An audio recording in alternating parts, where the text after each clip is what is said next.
rat will willingly suffer more if it knows it's going to be saved. I think everyone's seen that study of where they get a mouse or a rat or whatever and they put it in a pond of water and it swims for however long until it eventually gives up and drowns. But if you get that same rat, and this is with all rats, and you save him halfway through, he will realize in his head that there's a savior. There's something to look forward to in the suffering. Now this is the same with humans if you think about it. If you have a savior, a North Star, something you're working towards, you will willingly go through much more suffering. Now people fail to realize that if you just had a North Star, something you're working towards, something that's the goal, the destiny, the suffering would be so much easier, it would come much easier. Because there's always a end thing in mind.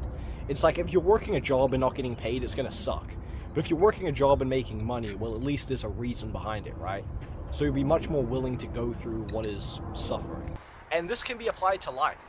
You can sit there and you can whinge and you can complain, but if you have no North Star, it's going to be much harder to get through the suffering compared to if you had a North Star. Now what's that North Star for you? I don't know.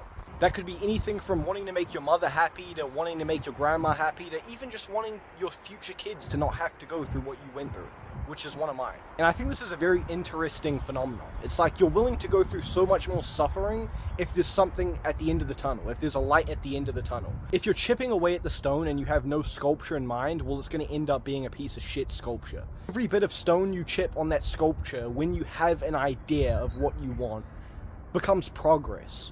But when you have no idea of what you want, it doesn't really seem like progress.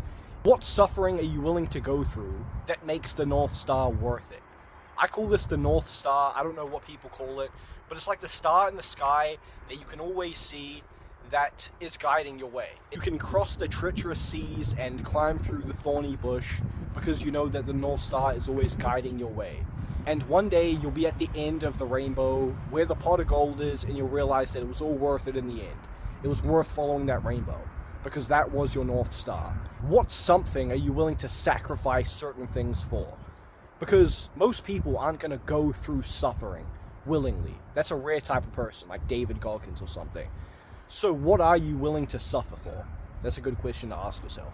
Peace.